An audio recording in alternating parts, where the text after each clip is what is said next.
얼마만큼 받아먹을지 한번 들어보겠습니다. 할렐루야! 아멘. 할렐루야! 아멘. 사랑하는 성도 여러분, 오늘 이 찬양 예배 가운데 우리가 드리는 찬양이 단지 입술의 노래가 아니라 우리의 가슴 깊은 뿌리에서부터 올라오는 그런 진정한 고백이 되기를 주의 이름으로 축복합니다. 사람은 누구나 그 무엇인가를 바라며 그것에 의지하고 싶어 하며 살아가길 원합니다. 그러다 보니 돈을 의지하는 사람도 있고 사람을 의지하는 사람도 있고 또 다른 무언가를 만들어서 그것을 의지하는 사람.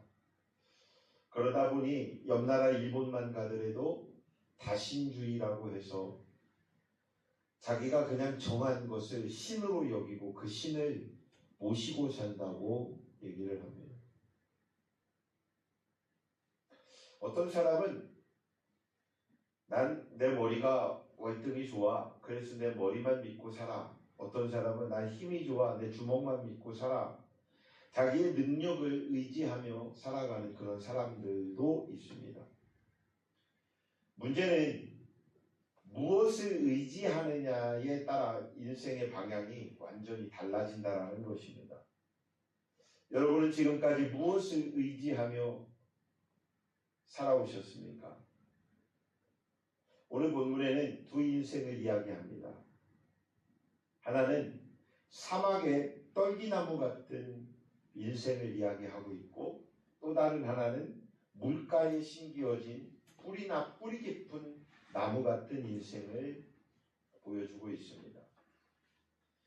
사람을 의지하는 인생은 사막의 떨기나무로 비유하고 있지요. 여호와 하나님을 의지하는 인생은 물가에 심어진 뿌리 깊은 나무로 성경은 말씀하고 있습니다. 여러분은 어떤 나무로 살고 계십니까? 아니, 어떤 나무로 살고 싶으십니까? 사막의 떨기나무 같은 사람을 의지하는 인생을 기억하며 유념하시길 바랍니다. 5절은 이렇게 시작합니다. 무릇 사람을 믿으며 육신으로 그의 힘을 삼고 마음이 여호와께서 떠난 그 사람은 저주를 받을 것이라. 여기서 저주라는 것은 단지 인생의 불행만을 말하는 것이 아니에요. 인생의 모든 공급의 근원이 끊어진 상태를 말하고 있는 것입니다. 또한 사람을 의지한다는 것은 인간관계를 말하고 있는 것만이 아니고 이것은 하나님 대신 다른 것을 궁극적으로 의지하는 그 의지의 처로 우상으로 삼고 있다는 것입니다. 어쩌면 우리에게 그런 우상이 있지 않나요? 6절의 말씀은 그의 인생의 모습을 사막의 떨기나무라고 표현하며 말씀하고 있어요. 사막의 떨기나무는 뿌리가 얕겠지요. 비가 오지 않으면 그래서 그대로 바로 말라버리겠죠. 또한 뿌리가 얕기 때문에 뜨거운 태양 아래서는 어떨까요? 절대 보호받지 못하겠죠. 겉으로는 서 있지만 속은 이미 타들어가는 그런 인생. 그런 인생을 그래서 비유하고 있는 것입니다. 사람을 의지하는 인생은 그렇습니다. 사람은 변합니다. 사람의 환경도 변합니다. 우리도 사람이기에 우리도 변할 수 있고 우리의 주변의 환경도 변할 수 있습니다. 돈은 있다가도 없어질 수 있고 건강도 무너질 수 있습니다. 우리가 붙잡고 있는 것이 무너질 때 우리 인생도 함께 흔들리게 되기도 하고 무너지게 되기도 합니다. 사업이 잘 될 때는 그 사업가는 자신감이 넘칩니다. 무엇이든지 다 잘 될 것 같이 여겨집니다. 그런데 한번 실패를 맛본 사람은 모든 것이 두렵기도 하고 무너질 것만 같기도 하고, 사람을 믿고 의지했는데도 배신당하면 삶 전체가 흔들리고 고통과 괴로움, 그런 수렁 속에 빠지게 되어 버리기 마련입니다. 그렇습니다. 돈이 많아 든든하면 마음이 평안한 것만 같고, 사람이 붙어주면 막 되는 것 같고, 자신감이 막 생기고, 환경이 안정되면 신앙도 좋은 것처럼 느껴지는 그런 착각에 빠지기도 됩니다.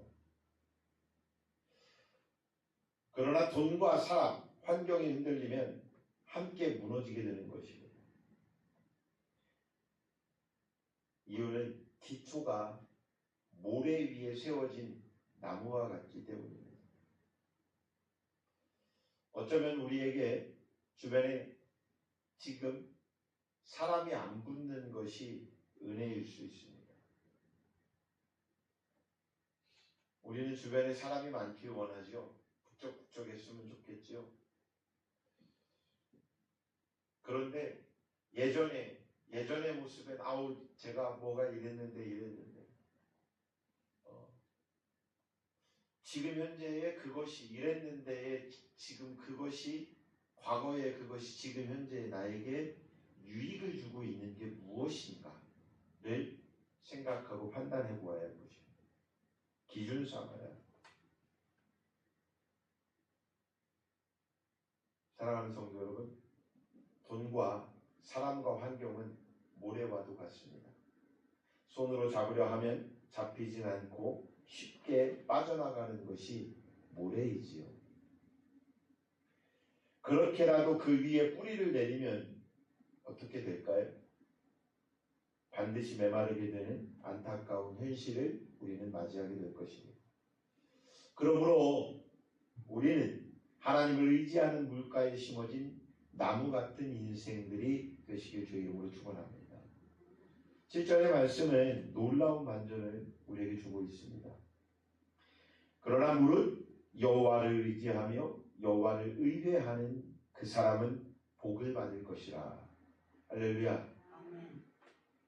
여기서 복이라는 것, 이 복은 인생의 물질적 번영만을 말하는 것이 아닙니다. 여기서 7절에서 말씀하는 복은 흔들리지 아니하는 정교한 안정감이라는 겁니다. 마르지 아니하는 생명력이라는 것입니다. 이것이 내 것이 된다고 생각하면 얼마나 힘이 날까요? 그리고 나서 8절 말씀에 그 모습을 이렇게 묘사하지요.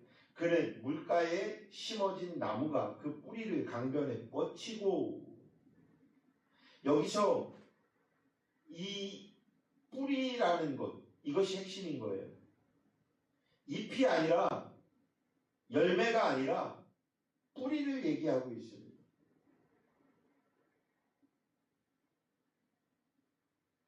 그는 물가에 심어진 나무가 열매를 맺고, 이렇게 가도 되잖아요. 그죠? 그 나무가 열매를 맺고, 아니면 풍성한 숲이 되어지고, 이렇게 해도 되는데, 이 말씀의 뿌리를 얘기해주고 있습니다. 그 뿌리가 강변에 뻗치면 더위가 와도 두려워할 필요가 없겠지요. 가뭄이 와도 걱정할 필요가 없겠지요. 물가에 심어진 나무는 보이지 않는 뿌리가 강물에 닿아 있기 때문에 이 모든 염려가 필요 없는 것입니다. 가뭄이 와도 버틸 수 있는 힘이 있는 것이죠. 모래 위에 세워진, 사막에 세워진 나무에도 간혹 열매가 맺어지기도 하고 잎이 새겨지기도 합니다. 진정한 마음의 찬양과 기도, 예배는 바로 여기서 나옵니다. 상황이 좋아서가 아니라 우리의 뿌리가 생수인 하나님과 연결되어 있기 때문에, 이것이 강물 같은 은혜를 주시는 하나님을 의지하는 그런 인생이 되기 때문에, 그것을 우리가 앙망하고 있기 때문에 그런 인생들이 되길 주의 이름으로 축원합니다. 뿌리는 보이지 않지요. 나무를 보면 나무를 봤는데 나무의 뿌리를 보고 나무라고 말하는 사람이 있습니까? 그런데 그 나무를 보면서 뿌리가 없다라고 말하는 사람이 있습니까? 나무를 배운 사람은 나무 밑에 뿌리가 있는 것을 모두 압니다. 그런데 그 뿌리가 얼마만큼 큰지 작은지는 우리는 알지 못합니다. 뿌리는 보이지 않지만 그 뿌리는 나무의 생명과 가치를 분명히 결정하고 있습니다. 나무를 볼 때 우리는 가지나 잎 그리고 열매를 보며 나무를 평가하지요. 저 나무는 열매를 잘 맺어.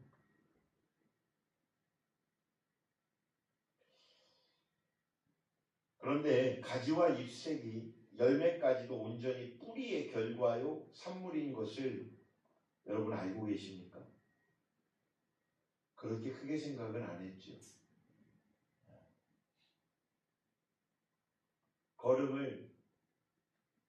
나무에게 거름을 주는데 거름을 남은 잎에게 줍니까? 가지에게 줍니까? 아니면 뿌리에 줍니까? 뿌리에 주는데 우리는 그 뿌리를 생각하지 않고 무성한 열매가 맺어지고 잎이 많아질 것을 기대하며 그것만 바라보는 것이죠. 한국에도 오래된 보호수들이 많이 있습니다. 수백 년을 버틴 나무들은 태풍이 와도 잘 쓰러지지 않습니다. 이 나무들은 눈에 보이지 않는 뿌리가 깊게 형성되어 있기 때문에 그렇게 태풍이 와도 버틸 수가 있고 또 지나갈 수가 있습니다. 우리의 신앙도 마찬가지입니다. 겉모습이 아니라 보이지 않는 뿌리가 중요한 것입니다. 예배는 드리지만 말씀에 뿌리 내리지 않으면 흔들리게 되는 것입니다. 교회는 다니지만 기도에 뿌리를 내리지 아니하면 마음이 메마르게 되는 것입니다. 그래서 말씀도 충만하여야 되고 기도도 끊임없이 하여야 합니다. 여러분의 진짜 찬양은, 여러분의 진짜 기도는, 진짜 예배는 언제 나옵니까? 진심 어린 간절한 찬양, 정말 절규하는 기도, 이런 드리는 예배, 이건 심적인 깊은 고난과 고통 속에서 나오는 것입니다. 그것이 뭐냐면 회개할 때 그 일이 일어납니다. 그래서 여러분들은 회개하는 삶을 살아야 합니다. 그래서 기도할 때마다 회개하여야 합니다. 그래서 회개한다라는 것은 기본인 것입니다. 어느 구원파들처럼 한 번만 회개하면 끝나는 것이 아닙니다. 늘 우리의 삶에 회개가 연속되어야 합니다. 회개하고 나서 이루어지는 모든 것이 감사로 변화되는 것은 주어지는 것입니다. 그래서 우리가 애쓰고 우리가 가장 먼저 늘 하여야 되는 게 회개인 것입니다.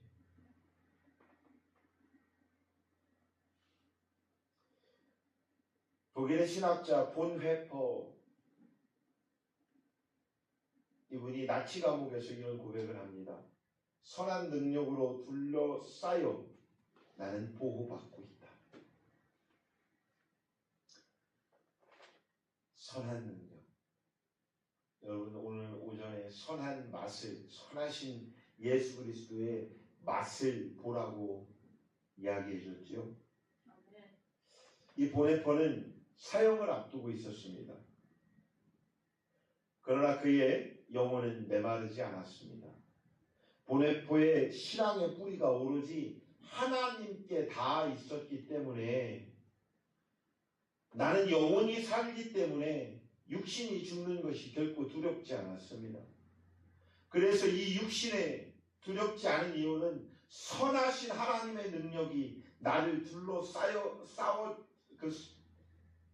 쌓여져 있고, 나를 보호하고 있고, 나를 붙잡고 계심을 인정하기 때문에. 성경에서도 사도 바울과 실라는 감옥에서 찬양을 합니다. 환경은 사막과도 같은 것이지만 그들의 뿌리는 하늘에서 내리는 단비가 흐르는 강물에 연결되어 있는 것입니다. 찬양과 기도는 현실을 부정하기 위해 부르고 외치는 것, 이것이 아닙니다. 찬양과 기도는 현실보다 크신 하나님을 신뢰하기에 하나님께 드리는 믿음의 고백인 것입니다. 그래서 우리는 하나님께 찬양을 드려야 합니다. 전적으로 하나님을 의지한다는 것은 무엇을 말하는 것일까요? 첫째로는 말씀에 뿌리 내리는 삶입니다. 하나님을 의지한다는 것은 하나님의 말씀을 절대적으로 믿으며 신뢰하는 것을 말합니다. 우리의 환경이 안 된다, 끝났다고 말을 할지라도 말씀이 내가 너와 함께 한다, 그래서 된다 라고 말씀하시면 그 약속에 우리는 뿌리를 내리는 것입니다. 할렐루야. 아멘. 상황이 어두워서도 말씀이 빛이 되면 우리는 따라갈 수 있습니다. 말씀이 마음속에 심겨질 때 우리의 영혼은 마르지 않음을 믿으시길 주의 이름으로 축원합니다. 두 번째는 기도에 뿌리 내리는 삶입니다. 기도는 나의 한계를 인정하는 그런 모습을 내어 비춰주는 것입니다. 나는 약하지만 주님은 강하십니다. 이 고백이 기도입니다. 나는 할 수 없지만 주님은 하십니다. 내게 능력 주시는 자 안에서 내가 모든 것을 할 수 있다 라고 분명히 말씀하시오니 나의 능력이 아닌 주님의 능력을 나에게 주시니 주님, 주께서 예비하신 그 길을 걷게 하여 주시옵소서. 아멘. 이것이 인정하는 것입니다.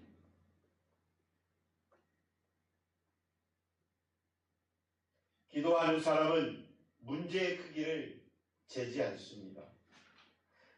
기도하는 사람은 하나님의 크기를 보게 되고 하나님의 그 크심을 믿게 되는 것입니다. 기도는 뿌리를 더 깊이 내리는 신앙생활의 작업입니다. 기도는 눈에 보이지 않지만 가장 강력한 영적인 작업인 것입니다. 그래서 우리의 삶에 기도가 빠져서는 안 됩니다. 그래서 삶 속에서 늘 기도하여야 합니다. 하나님을 의지한다는 것은 기도하며 사는 삶인 것입니다. 기도는 패배자나 실패자가 해야 하는 행동이 아니고 그들도 해야 하지만 기도는 우리 모두가 하나님을 신뢰하는 바로 그것입니다. 그래서 우리에게 기도할 수 있는 특권을 부여하신 것입니다. 구약시대는 기도를 어떻게 했어요? 제사장들에게 고했어요. 그리고 제사장들이 그 하나님 앞에 기도를 드렸어요. 예배를, 제사를 드렸어요. 천주교회 가면 신부님들에게 고해 성사를 하죠. 내 죄를 신부님 좀 사하게 해주십시오 하고 고백합니다. 근데 예수님이 어떻게 하셔요? 아니야, 이제는 그렇게 하지 마. 너희들은 나의 이름으로 하나님 앞에 기도해 라고 하시는, 나의 이름으로 기도해라 라고 하나님은, 예수께서는 말씀하셨고, 근데 내가 기도를 어떻게 할지 몰라요 잘. 그래? 그래서 주기도문이라는 것을 가르쳐 주셨어요. 그 주기도문을 보면은 인생의 모든 여정의 삶이 그 안에 다 들어가 있더라고요. 그래서 기도 잘 못해요. 아니요. 주기도문만 해도 돼요. 그 주기도문을 보면은 내가 이 주기도문을 나의 삶으로 인용해 보면 내 기도문이 이렇게 되겠구나 라고 정리가 되는 것입니다. 기도라는 것은 나는 할 수 없습니다. 그러나 주님은 하실 수 있습니다 라고 고백하는 것입니다. 그렇게 고백한다는 것은 하나님을 인정하기에 고백할 수 있는 것입니다. 그러므로 하나님을 인정하는 기도하는 성도들이 되시길 주의 이름으로 축원합니다. 기도하는 성도가 됨으로써 문제보다 크신 그 하나님을 보는 믿음 있는 성도들이 되시길 주의 이름으로 축원합니다. 지금부터 우리는 우리의 뿌리를 예수 그리스도에게만 내리시길 주의 이름으로 축복합니다. 우리는 단지 기독교라고 하는 이 종교에 뿌리 내려야 되는 것이 아닙니다.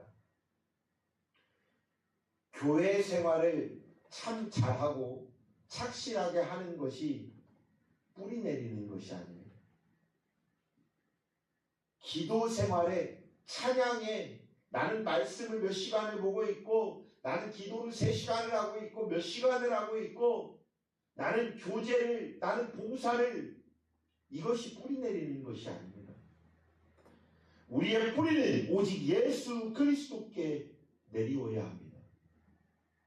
예수님은 분명히 우리에게 이렇게 말씀하십니다. 나는 포도나무요 너희는 가지라. 할렐루야. 포도나무는 가지가 줄기에 붙어 있을 때만 열매를 맺지요. 십자가는 우리의 생명줄이요 생명수인 것입니다. 그 사랑이 우리를 살리는 것입니다. 그래서 우리가 예수님에 붙어 있어야 합니다. 예수님 안에 깊이 뿌리 내릴 때 우리는 세상의 더위나 가뭄 속에서도 푸르고 푸르며 그 큰 믿음의 결실을 맺게 되는 것입니다. 세상은 가뭄처럼 우리를 메마르게 하려고 합니다.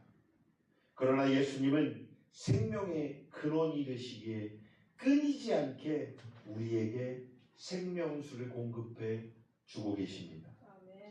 예수님께 뿌리 내린 사람은 환경이 아니라 은혜로 살아가는 사람입니다.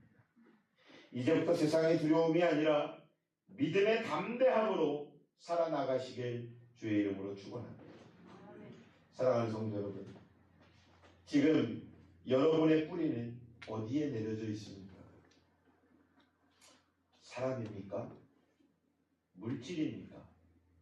아니면 환경입니까? 그것들은 언젠가 분명히 마르게 되어 있습니다. 공급이 중단될 수밖에 없습니다. 왜냐하면 사람에게는 한계점이라는 것이 분명히 있기 때문입니다. 오늘 예배 가운데 믿음으로 결단하시기 바랍니다. 주님, 내 인생의 뿌리를 예수님께 내리겠습니다. 말씀에 뿌리 내리고 기도에 뿌리 내리고 예수님께만 깊이 연결되는 제가 되겠습니다. 그러므로 더위가 와도 푸르름을 잃지 않는 믿음의 자녀가 되겠습니다. 어떠한 세상의 가뭄이 와도 기도와 찬양을 잃어버리지 아니하는 성도가 되겠습니다. 환경이 아니라 주님만을 의지하며 믿음을 지켜나가는 주의 백성이 되겠습니다. 주님, 내 인생을 붙들어 주시옵소서. 이렇게 기도하는 사랑하는 성도들이 되시길 주의 이름으로 축원합니다. 이 시간 마음 깊은 곳에서 조금 전에 제가 드린 이 기도의 기도문처럼 믿음으로 승리하시길 주님의 이름으로 축원합니다. 기도하겠습니다.